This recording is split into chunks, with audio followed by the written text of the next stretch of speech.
6 or 7 when he comes forward so far.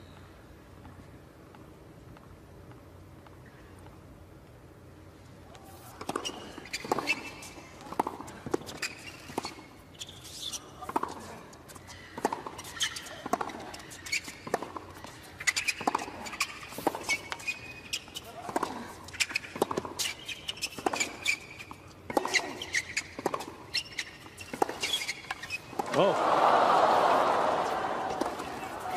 Oh, come on.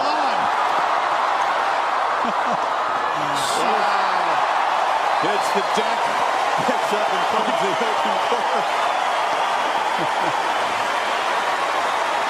Amazing. This might actually sort of loosen Đoković up a little bit, Chris, because I get the sense he's been a little bit edgy here early on. Huffing and puffing a little bit. This brought a smile from his face. I would agree. He's feeling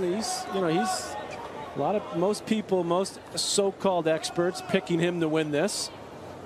As I said, I think the fact that if he doesn't win it, he doesn't hold the major would be sort of bizarre.